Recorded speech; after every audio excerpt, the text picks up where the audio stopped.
అందరికీ నమస్కారం. ఈ వీడియోలో మనం ఇన్స్ట్రక్షన్ ఏరియాలోని ఫీడ్బ్యాక్ అనే ఎలిమెంట్ గురించి నేర్చుకుందాం. అసలు ఫీడ్బ్యాక్ అంటే ఏంటి? మన క్లాస్ రూమ్లో ఫీడ్బ్యాక్ ఎందుకు ఇంపార్టెంట్, మరియు ఫీడ్బ్యాక్ని స్టూడెంట్స్కి ఎప్పుడు ఎలా ఇవ్వాలో చూద్దాం. ఫీడ్బ్యాక్ అనేది స్టూడెంట్స్ పర్ఫార్మెన్స్ మరియు లెర్నింగ్ని మెరుగుపరచడానికి అందించే ఇన్ఫర్మేషన్ లేదా గైడెన్స్. ఇది స్టూడెంట్స్ స్ట్రెంగ్త్స్ని అర్థం చేసుకోవడానికి, ఇంప్రూవ్ అవ్వాల్సిన ఏరియాస్ను మరియు వారి కంటిన్యూస్ గ్రోత్ని ప్రోత్సహించడంలో సహాయపడుతుంది. అదేవిధంగా స్టూడెంట్స్ యొక్క సక్సెస్కి కూడా ఫీడ్బ్యాక్ ఇవ్వడం జరుగుతుంది. అసలు మనం స్టూడెంట్స్కి ఎప్పుడు ఫీడ్బ్యాక్ ఇవ్వాలి? సాధారణంగా స్టూడెంట్స్ ఎగ్జామ్ రాసిన తర్వాత టీచర్ ఫీడ్బ్యాక్ ఇస్తారు. నిజానికి ఇది సరిపోదు. ఫీడ్బ్యాక్ అనేది స్టూడెంట్స్ లెర్నింగ్స్లో ఎప్పుడైనా ఇవ్వవచ్చు. ఉదాహరణకు క్లాస్ రూమ్ యాక్టివిటీలో, స్టూడెంట్స్ గ్రూప్ వర్క్లో మరియు ఇండివిజువల్ వర్క్లోనే ఇవ్వచ్చు. ఇప్పుడు మనం స్టూడెంట్స్ మిస్టేక్స్ చేసినప్పుడు లేదా మిస్అండర్స్టాండ్ అయినప్పుడు వారికి ఎలా ఫీడ్బ్యాక్ ఇవ్వాలో చూద్దాం. సాధారణంగా మనం ఫీడ్బ్యాక్ని వర్బల్గా, నాన్ వర్బల్గా లేదా రిటర్న్ ఫామ్లో ఇవ్వచ్చు. స్టూడెంట్స్ వర్క్లో మిస్టేక్స్ని మనం గుర్తించినప్పుడు ముందుగా వారి ఎఫర్ట్స్ను అభినందించాలి. తప్పులు చేయడం లెర్నింగ్ ప్రాసెస్లో భాగమని వారిని ప్రోత్సహించాలి. ముఖ్యంగా ఫీడ్బ్యాక్ని టాస్క్ సమయంలో లేదా టాస్క్ పూర్తయిన వెంటనే అందించాలి. మరియు సాధ్యమైనప్పుడల్లా 1-to-1 ఫీడ్బ్యాక్ ఇవ్వండి. తద్వారా మనం వారికి సపోర్టివ్గా ఉన్నామని స్టూడెంట్స్ భావిస్తారు.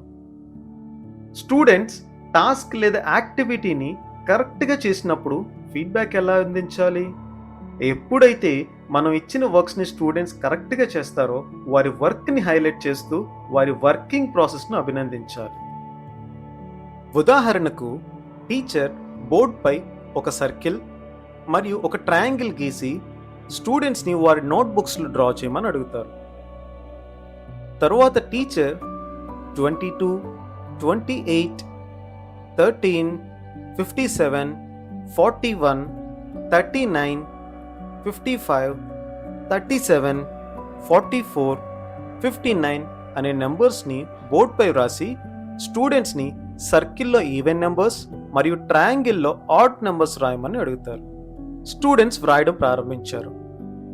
అదే సమయంలో టీచర్ స్టూడెంట్స్ యాక్టివిటీస్ని మానిటర్ చేస్తూ క్లాస్ మొత్తం తిరుగుతున్నారు. ఇంతలో శ్వేత అనే స్టూడెంట్ సర్కిల్లో 41 నెంబర్ని రాయడాన్ని టీచర్ చూశారు. అప్పుడు టీచర్ శ్వేతతో ఇలా అడుగుతారు. శ్వేత, 41ని సర్కిల్లో ఎందుకు రాసావో చెప్తావా?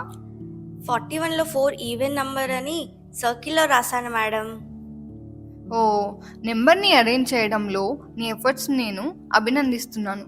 కానీ నువ్వు ఈవెన్ నెంబర్స్ టాపిక్ను కొంచెం తప్పుగా అర్థం చేసుకున్నావు. డోంట్ వరీ, నేను నీకు ఈజీగా ఎక్స్ప్లెయిన్ చేస్తా. 2తో ఎగ్జాక్ట్గా డివైడ్ అయ్యే ప్రతి నెంబర్ని ఈవెన్ నెంబర్ అంటారు. ఇక్కడ నువ్వు 41లో 4ని 1ని సపరేట్గా కాకుండా మొత్తం 41ని 2తో డివైడ్ చేస్తే రిమైండర్గా 1 వస్తుంది. మనం గుర్తుంచుకోవాల్సిన విషయం ఏంటంటే ఈవెన్ నెంబర్స్కి రిమైండర్ 0, అలాగే ఆడ్ నెంబర్స్కి రిమైండర్ 1 వస్తుంది. So 41 is odd number. దాన్ని మనం ట్రయాంగిల్లో రాయాలి. క్లారిఫై చేసినందుకు థ్యాంక్ యూ మేడం. స్టూడెంట్కి ఫీడ్బ్యాక్ ఇచ్చాక టీచర్ మరొక స్టూడెంట్ అయిన రాజు యొక్క నోట్బుక్ని చూశారు. రాజు సర్కిల్ మరియు ట్రయాంగిల్లో అన్ని నెంబర్స్ని కరెక్ట్గా సెగ్రిగేట్ చేశాడు. అప్పుడు రాజుతో టీచర్ ఇలా అన్నారు. గుడ్ జాబ్ రాజు. అన్ని నెంబర్స్ని 2తో డివైడ్ చేసి వచ్చిన రిమైండర్స్ని బేస్ చేసుకొని అది ఈవెన్ నెంబరా లేదా ఆడ్ నెంబరా అని కరెక్ట్గా కనిపెట్టావు. Very good. Thank you madam. ఇక్కడ మన ఇండివిజువల్ స్టూడెంట్స్కు ఇచ్చిన ఫీడ్బ్యాక్ చూసాం. ఆల్టర్నేటివ్గా సక్సెస్ అయిన స్టూడెంట్స్ వర్కింగ్ ప్రాసెస్ని కూడా టీచర్ క్లాస్ మొత్తానికి హైలైట్ చేయవచ్చు. ఈ వీడియోలో ఫీడ్బ్యాక్ అంటే ఏంటి, అసలు ఫీడ్బ్యాక్ని ఏ సిచ్యువేషన్స్లో చెప్పాలి, అలాగే స్టూడెంట్స్ యొక్క మిస్అండర్స్టాండింగ్స్ని క్లారిఫై చేయడానికి మరియు వారి సక్సెస్ని గుర్తించడానికి ఫీడ్బ్యాక్ ఎలా అందించాలో నేర్చుకున్నారని భావిస్తున్నాను. Thank you.